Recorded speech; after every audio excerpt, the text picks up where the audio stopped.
GamerCast Network.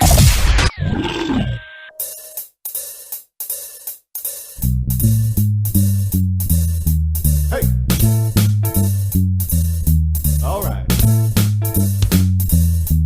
It's a video game show. It's a video game show. It's not a game show about videos. It's a video game show.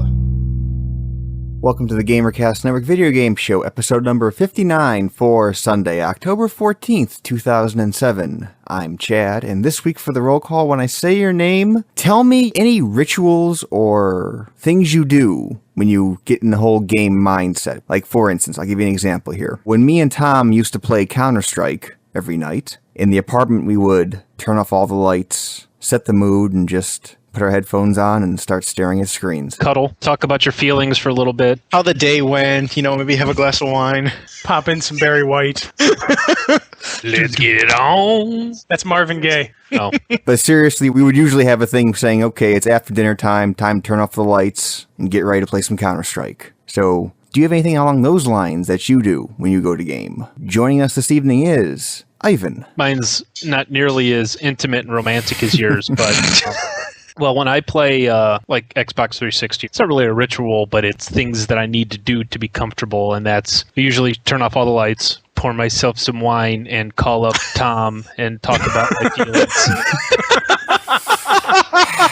No, I usually turn off the lights. I usually lay down on the couch, which is facing the TV. Almost always have to have some sort of beverage next to me, whether it's alcoholic or otherwise. I usually have my cell phone right there within arm's reach, as well as my remote control. And the controller in my hand, kind of, if you've ever watched baseball and you've seen a pitcher massage the baseball before he pitches or when he gets a new ball. I usually wind up doing that with the controller just to get it right. I do always have to have like a pillow that I put in my lap that I rest my hands on while I'm playing. And if I don't have that pillow, it throws everything off. Dude, that is such an exercise in sloth. I love it. It is.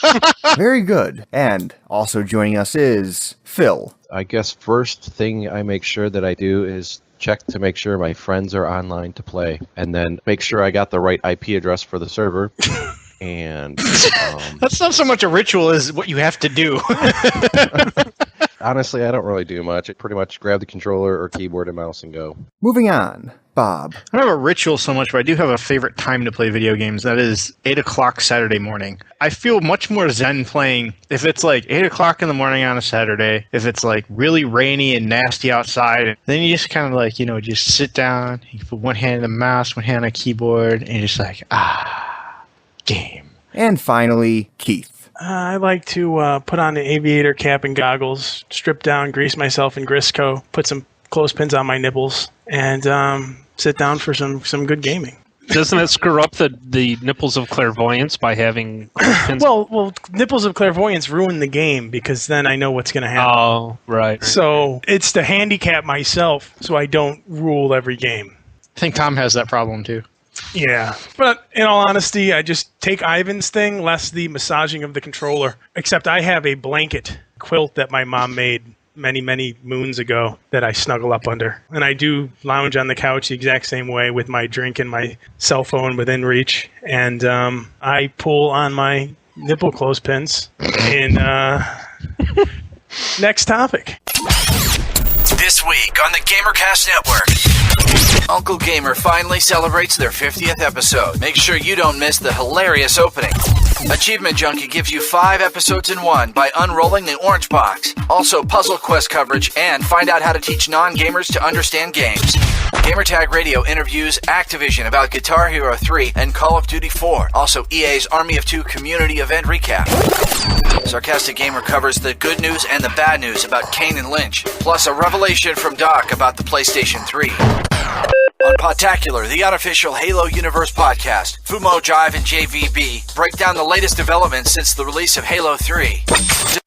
Discover the website that brings you all of these great episodes and headlines at GamerCastNetwork.com. That's GamerCastNetwork.com. Next topic. this week Valve released Orange Box, which, for those that don't know, Orange Box is really a compilation of 5 games. It includes Half-Life 2, Half-Life 2 Episode 1, Half-Life 2 Episode 2, Team Fortress 2, and the godly game of Portal. I love Portal. And Orange Box came out for the PC and the Xbox 360. And it's going to be coming out soon for the PlayStation 3, soon being probably a month or two. I guess the question of choice right now is, what platform would you be picking up the Orange Box for? Because there has been some issues with playing the Team Fortress 2 over Xbox Live. I have Team Fortress 2 on PC, so that answers that question. Okay, before we start talking about Team Fortress 2, let's talk about some of the multiplayer issues that are out there between both platforms. And we should note here that TF2 is primarily a multiplayer game. There really is no single-player experience. Okay, so technically the 360 version can only have 16 players in a match, while the PC version can have up to 32. Now, lots of people are complaining that the 360 version's multiplayer is very poor when compared to the PC version. And this is mainly because the 360 version does not have the option of dedicated servers with lots of bandwidth like the PC version has available. And it's really kind of unfortunate because this means the console people out there can't see some of the greatness that is the large-scale Team Fortress 2 matches, because they really are kind of fun. Well, it's sad that the console people just can't see some of the greatness that is first-person shooter on a PC. Thank you, Tom. You know what? I disagree with Tom on many, many things. That is not one of the things I disagree with Tom about. When I was thinking about getting this last night, I thought, it's like I can get it for 360 or I can get it for PC. And TV monitor issues aside, I never got used to controlling an FPS on a console. You know what it feels like? It feels like somebody put like a 1-pound lead weight at the very end of the barrel of my gun. So like every time I go to like nudge it one direction, I get like all this momentum and it just like swings way past the target. And then I get all this momentum and it swings all the way back. It feels very sloppy. And I can already play first-person shooters pretty proficiently on a PC. So I was like, yeah, I'm just going to get this on PC. And Tom brought up a good point too, that long after console gamers find something shiny to stare at, this game will still have plenty of PC support. Yeah, I was going to say, Team Fortress Classic was still being played heavily. There will be long life to this game on the PC. On the console, when the newness of it wears off, they'll probably all just go back to playing Halo. The thing is, though, I'm not this whole advocate of the mouse and keyboard. I'm not as much of a hater of controllers for FPSs. I think I can understand why some people would prefer the controller. If they grew up playing FPSs on the console with a controller, they'd probably have a harder time, using a mouse and keyboard. You know what I'm saying? Yeah, I definitely think if having never played either in the controller is much more intuitive. This button makes you go in a direction, this one makes you point your weapon. I've seen people who've just sit down at a computer for, the first time or just aren't that proficient at it. And it's like, try to write your name on a paint program or something. And like the mouse is just all over the place. They just don't have the fine motor control for it. And that's the way I am on the console. I just never developed whatever skill I needed in order to control an FPS on a console. Like, wasn't Skitsky the one that picked up the controller and played the game perfectly fine? And then he tried to play with a mouse, Unreal with a mouse? That was the same thing. He was like, I can't stand playing this way. I like playing on the Xbox a lot better. Yeah, it's whatever you grow up with. I grew up playing mouse and keyboard. Other people grow up playing gamepad. One is not inherently better than the other, as Tom would have people believe. No, it's just better for me. Therefore, that's all I care about. And damn the rest of the world. Precisely. Next topic. Okay, so do you want to throw in any about the game itself, Team Fortress 2? It is a very difficult game to get a handle on initially because there's no bots. There's no tutorial or anything. It's just you open up the game and it's like join server. And I'm just like, okay. And then you hit play, gives you a little rundown about, here's what the board is and here's what the different guys do. All right, go ahead. I'm just like, oh, right. Capture control point. Then run, die. Oh, respawn. Run. Jump, dodge, die. Oh. It seems to be they were thinking a lot of people would be coming from the Team Fortress Classic stuff here. They weren't introducing people to how the gameplay works. Once I played my 6th game and got to touch a bunch of the different guys on there, one of the things I like about the game a lot is you're not constantly hunting for weapons. You just pick what guy you are and you have your weapons. And I think on the very off chance that we managed to get enough of us to play this game, it could rock because if you're talking and communicating with your teammates, there could be a lot of strategy in this game. As it stood now, the first 2 games, the only guy that talked, let me put this out there. If you're talking in voice chat and you're giving commands and no one is like listening to you or like responding to you in kind, they probably don't speak Korean. I want to throw that out there. So about 5 minutes in, could you stop speaking Korean? Because that'd be great. You join a North American server, you're not speaking, let's say, English or Spanish, maybe French. Could you shut up? Because no one can understand you. Yeah, I was going to say, Team Fortress 2, the multiplayer games really aren't like Halo. There's more strategy involved because the classes really counteract each other. I'm sure you've encountered this, Bob. Like, if you're the heavy weapons guy, someone else can pretty much own you unless you coordinate with your team. Yeah, I think the game is still very new, and I don't think people were getting that because the only strategy I saw was like every other guy picked heavy weapon and every other guy picked medic. There'd just be heavy weapon guys walking around with like their personal like parasite, just feeding them health points, and like that was the only skill. And people were just like running into each other and dying. And I was like, I'm pretty sure that's not how this game is supposed to get played. Yeah, because if you keep doing that, there are I think the engineer class can pretty much counteract the heavy weapons guy. So it's a balance. I mean, yeah, very kind of rock paper scissors yes. setup. Like you really need to coordinate. Could be really really good with the right set of people. You very much like the animation style of this whole thing. Beautiful looking game. I love it. Very stylized. It's fun to look at. Really kind of corny, but like in a good way. Does gameplay actually look kind of like The Incredibles, the movie animation? Made in game. That would make the game more fun and not feel so serious like a Counter-Strike or some of the other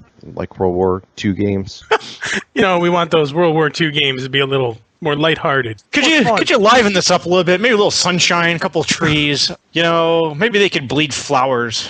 Only if you're Mario, man. Only if you're Mario do you bleed flowers and sunshine. Mario, the World War II FPS. Next topic.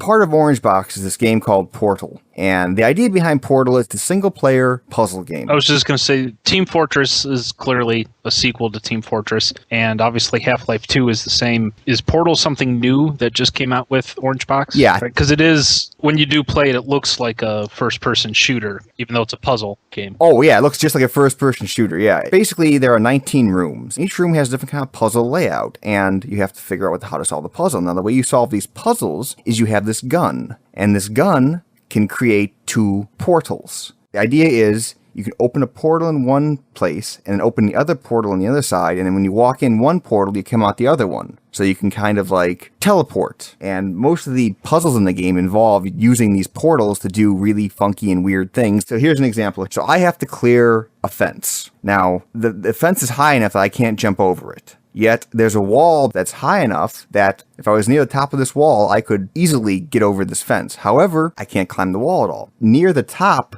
of the wall, I can open up a portal. And then right below me, I can open up a portal. And then basically jump in the portal below me, get shot out the other one. It's a very cool thing. I mean, it honestly is probably one of the most fun experiences I've ever had in a single-player first-person shooter. It's an awesome game that I urge everyone to try, or at least watch some of the trailers for and try. So it's somewhat innovative. Oh, it is very innovative. And the thing is, if they were to ever try to incorporate this style of being able to warp around the way you do with these portals in a multiplayer game, it would be really, really chaotic as hell. Because you could you could see a guy right on the other side of the room, so far away from you, you don't even think he can hurt you. Yet he can open a portal right behind you, and then open a portal right next to him, and he can shoot through that portal and kill you. That kind of stuff. I can't emphasize how much fun it is. Now, unfortunately, the game is very short. Yeah, that's the other thing. Most reviews, like you said, are going along the same lines of this one. Hey, this game is sweet. I finished it in 3 hours. There is the hope eventually of having user-created maps, user-created, puzzles. Back to the keyboard and mouse thing. I can't really see playing Portal with a controller for myself, because some of the things towards the end, some of the advanced stages really require lots of twitch skill, and as you're flying through the air, you have to open a portal, and I personally couldn't do that with a controller. I've seen some people though do some pretty crazy things with a controller. Crazy things like crazy how? Crazy like that time we took our controller to Tijuana. Wow, that was crazy. Yes. That poor donkey will never be the same. I was all like, how do you like it, donkey? Never used so much Lysol in my life. Keep running into the wall. It vibrates more. Next topic. EA has bought BioWare and Pandemic Studios for $860 million. Oh my god. I would have sold too. Yeah, who knows what kind of financial place those people were. If it meant keeping the company around, even if it's owned by EA, that's not a bad I thing. gotta assume that BioWare is not into financial ruin here, because people who don't know, BioWare made lots of role-playing games. Lots of role-playing games that I'm sure the whole crew here has loved throughout time. Yeah, Baldur's Gate, the Knights of the Old Republic. Yep, all those things. The new one they have coming out is Mass Effect, which is coming out next month. That's the big one for the Xbox 360. And that one is being published by Microsoft still. So that's still theirs. But however, Mass Effect was supposed to be a trilogy, so probably parts 2 and 3 will be done by EA. And BioWare also was doing some other games that were really sounded cool, which apparently they're going to still be doing. Like they were doing that Sonic role-playing game for the Nintendo DS. Supposedly that one's still on. And they're also doing big MMO. The rumor is it's going to be a Knights of the Old Republic Star Wars MMO, but no one knows. That's just a rumor. Pandemic Studios is the guys who made Mercenaries, and they're making the upcoming game Mercenaries 2. Sorry, that just sounds funny. You know, Pandemic is the guys who made such games as Mercenaries and the upcoming Mercenaries 2.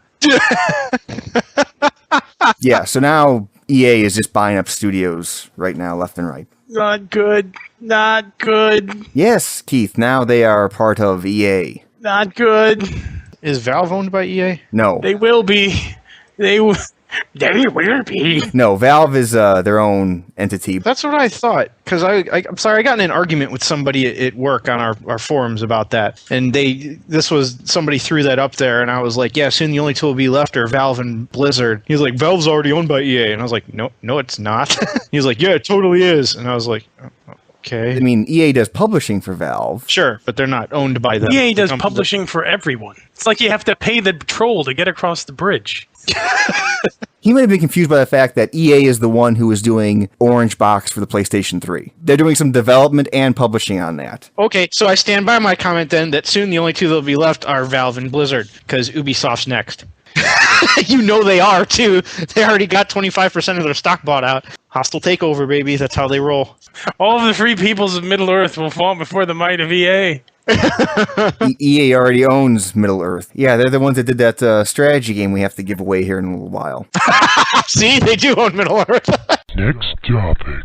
Here's one of the big rumors out there is EA is buying up a lot of studios, almost developing what would be first-party studios, if EA should ever choose to, I don't know, make their own console. I'm thinking about that. That would kind of be devastating if EA buys up all these studios and already has a monopoly on certain things like football, and then like January 2008 announces they're going to release their own console and have every first-party title be an exclusive for a year on that console. I mean, there's really nothing legal that anybody could do about it. Going by Dungeons & Dragons rules, their alignment would be lawful evil. Use the laws to prevail.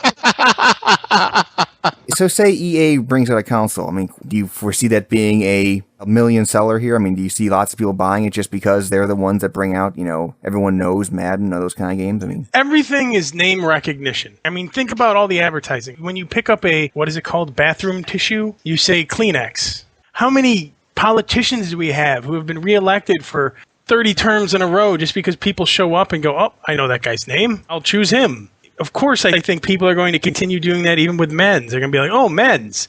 I know that. That's a game everybody plays. And then they're going to buy it. The reason I don't think it's going to happen is hardware, especially in console world, has been something that does not make money. So far, Nintendo's really been the only pure video game company that's been able to do it. Sony and Microsoft obviously have lots of other revenue coming in from other places to fund their console market. Both of them are actually losing money. So when you take somebody like EA, who does have a lot of cash flow to spend, they're going to lose a lot of that if they try and make a console. Whereas right now they're making money hand over fist just doing software. It's so hard to break into the console market. And even consoles that, were liked by a lot of people, like the Dreamcast, even that didn't make it. Pretty much everybody you talk to would agree that the Dreamcast was a great console, but obviously it was doing something wrong because it didn't survive. What was Dreamcast doing wrong? Sega obviously just wasn't making money on hardware. That's why they became a software-only company. Now, here's the question, though. Everyone says, the Dreamcast was an awesome system. Why wasn't it an awesome system? Because of the software that was on it, or because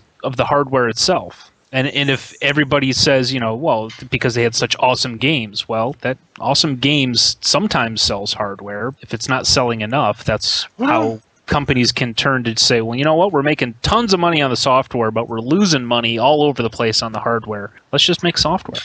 But even like Nintendo doesn't. You're playing Nintendo for the games. You're not playing Nintendo. Yeah, Nintendo's different though, because they've always been of the opinion that we don't have to have the latest, greatest, high-tech hardware, which is evident by the Wii. Even the handhelds, the DS is amazing, but it's not a revolution in power. Even the PSP is a lot more powerful than the DS, but it's not selling. What Japanese is a revolution in power?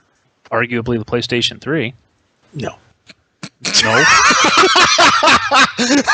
No, I refuse. Well, I guess you can't argue with that, can you?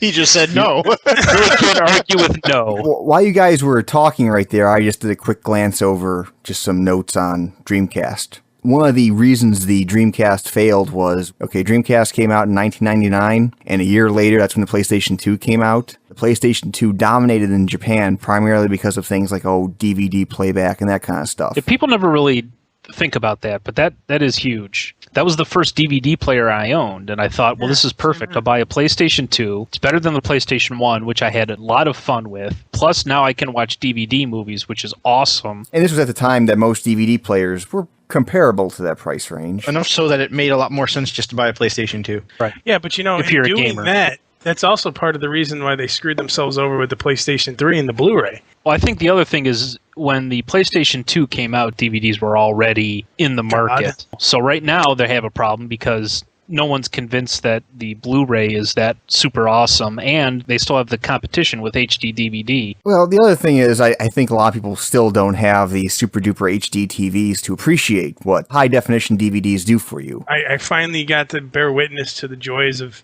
HD surround sound plasma goodness because my dad bought a new setup. He bought a 50-inch plasma screen. Well, he has a whole surround sound speaker system to go with it. Oh, it was nice. No offense to your dad, but who set all that up for him? Because he haggled with the guy. My he's a typical New Yorker. He haggled with him. The whole deal was the TV and the surround sound for $1,400. And it was for a 42-inch TV, and it wasn't the 1080. Well, he haggled with the guy, and he got a 50-inch with the 1080p, with the surround sound and complete installation for only an extra $100. I don't know. Where did he go? It fell off the truck.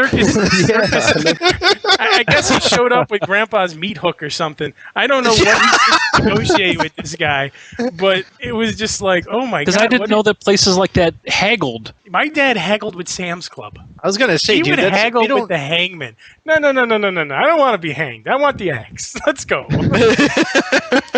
He got a better surround sound system and got it installed. For all under $2,000. Go Rocco. Yeah. He's got that high charisma. If you knew Rocco, I'm not sure you'd say he has a high charisma. He has +5 intimidate. He's got a magical item, Granddad's meat hook, +5 to intimidate. Next topic.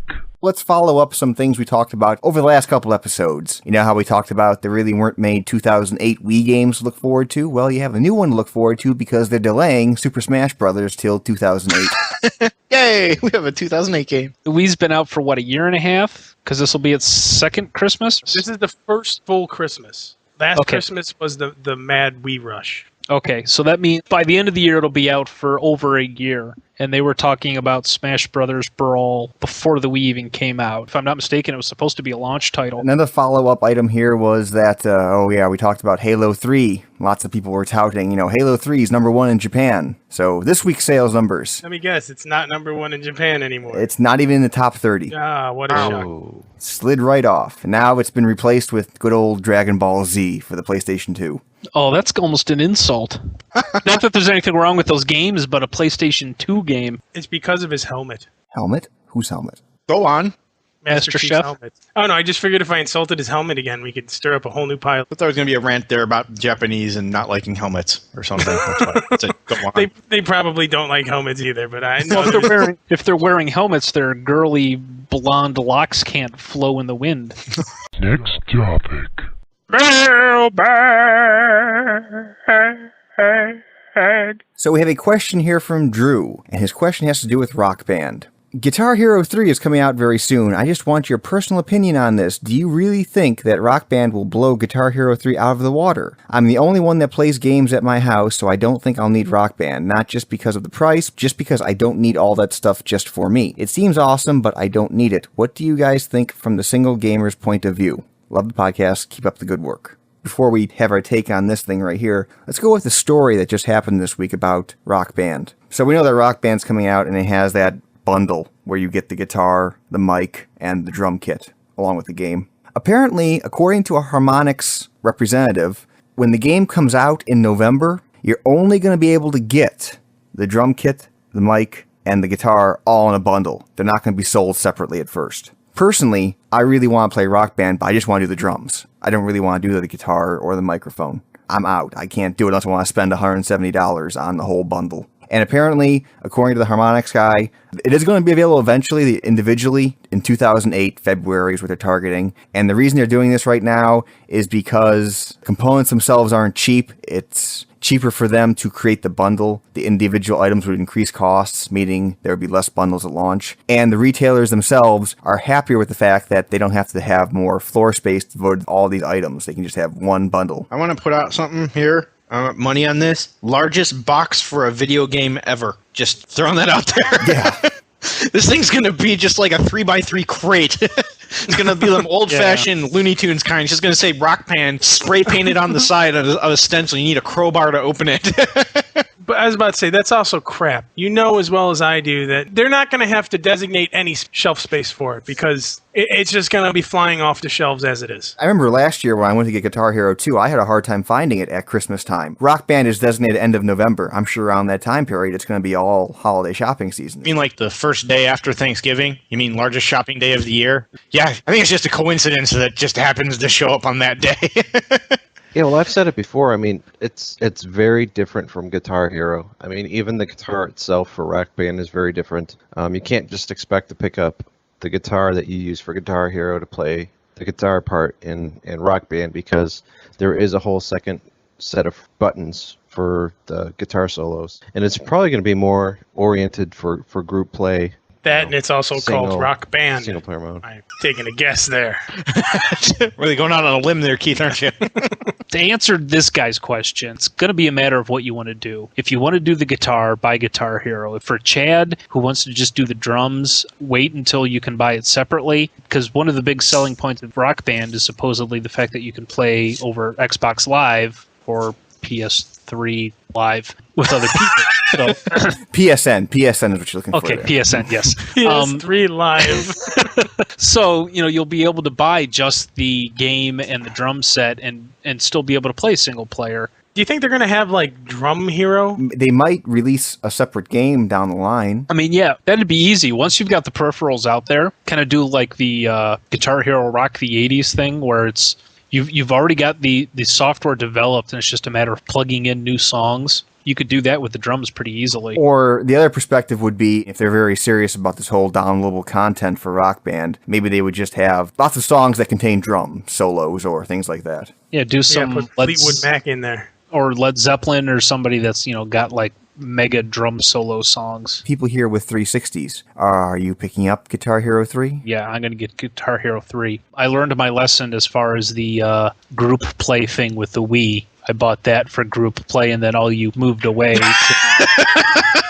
the other side of the country, so I have no hope of ever doing that. So I'm not going to be buying Rock Band in the hopes that I can have a bunch of people over to play. I really like the Guitar Hero series, and since I don't have it for my 360 yet, I will most likely get Guitar Hero 3. Personally, I'm going to wait and play it because if it's anything like Guitar Hero 2, I'm not getting it. Guitar Hero 2, where I could only play through medium and then my game was done. Yeah. Oh. I don't need to play that game and get mad at the game because I don't know how to hammer on. I don't think I'm going to buy this game. I forgot about this too. Now I feel totally inadequate because like my brother-in-law, who is a drummer, bought Guitar Hero 2, like never played any of them before, and was like, oh my god, this is sweet, it's all rhythm, and within a month beat the entire game on hard. And I was like, I play guitar and stuff, and like I have problems on medium. So it's like Next topic. Okay, so let's go do our contest. This was the contest in honor of Halo giving away a Lord of the Rings game. Just because that's what we had, and yeah. In honor of Halo, here's Lord of the Rings. Hey, what's up, guys? This is A Dark Knight 2, and I've got a question for you. Okay, hypothetically speaking, let's say you have the opportunity to win $1 million. To win, you must choose one of the following 4 options. Option 1 is called the one-game option. You can only choose one video game to play for the rest of your life. Option 2 is the PS3 option. You can play only PS3 games and or any PlayStation products released from this point forward for the rest of your life. Number 3 is the bomb option. Nothing will happen to you. You can play as many games as you want. However, you will start the countdown on a huge bomb that is hidden deep within the center of the Earth that will cause devastating earthquakes and floods all over the planet. However, it will not detonate till exactly 5,000 years in the future. And the last option is the punch option. You will be punched in the face just once by a big fat guy. The punch is guaranteed not to be fatal or cause any brain damage, but you will likely sustain a nasty injury such as a split lip, black eye, or perhaps even a broken nose. What will you choose for the $1 million? Soon we will know. You got to get punched in the face. Yeah, seriously, get hit in the face for $1 million? Dude, I got hit in the face for free. I mean, yeah. I mean, not only is it $1 million, it's no fatalities, no brain damage. Why wouldn't you? Yeah, it seems like the let logical people choice. punch me in the face for $50. I was gonna say, dude, you totally could have lowballed us on that one. I have $10. Can I punch you in the face? That's all you pretty much should have had to say. I mean, seriously, I've let people punch me in the face for $50. So $1 million, bring it, baby. No one here chose option number 3. You know what? The world. That was the leading option until I found out I could take option D, which was be punched in the face. I'm being eco-friendly. And like I said, I'll let someone punch me in the face for $50. For $1 million? Dude, you could punch me. You can punch me in the face until there's damage. Take away the fat guy, replace it with somebody like Mike Tyson. In his prime. And also take away the promise of no fatality, no brain damage, and just, roll the dice. Now then, I think that's even. Way to bring it back there to dice throws and gaming.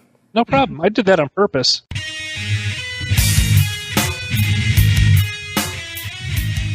And that was Video Game Show episode number 59 for October 14th, 2007. Any ham sandwiches or shattered dream pies for the world, gentlemen? Cheddar Dream Pie to BioWare. Ooh. Way to be assimilated. Or maybe a ham sandwich. I don't know. It depends. Dude, how much money did they get paid? I just say depending on how they're feeling on their new island they just bought. Both companies were bought for $860 million, 620 of which was cash. We can give them the piece of Shattered Dream Pie, and they can feed it to their servant just to watch the look on their face as they eat the Shattered Dream Pie. Sorry, I couldn't hear that question. I was too busy wiping my ass with this mink coat. Hold on. God, these things are so hard to flush. You know what? I want to give a ham sandwich to my dad for finally having his TV set up. Here's to you, Rocco. You've earned it. And as always, send your questions, queries, feedback, or concern to the mailbag at videogameshow.org. Call us at 320-300-GAME. That is a standard long-distance call, and all normal fees apply. Or Skype us at Video Game Show. And I guess that's a wrap. Good night.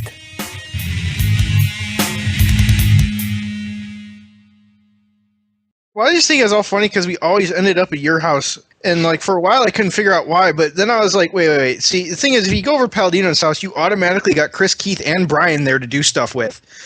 Automatically. We're a package deal. Right, exactly. You just walk in the house, and you got, 3 dudes all right, what game are we playing now? What are we doing? Where are we going? Doesn't matter. There's 3 of you already here. The one time we went over there, we were playing cards or something at the dining room table, and your mother had brought groceries in, and we ate an entire loaf of bread. I remember that. She was like... Keith said something like, oh, is that the good Italian bread? And she's like, yeah, here, have a piece. Put the loaf on the table. I swear to God, she walks out the room, comes back 30 seconds later, gone. Just gone. It just was devoured.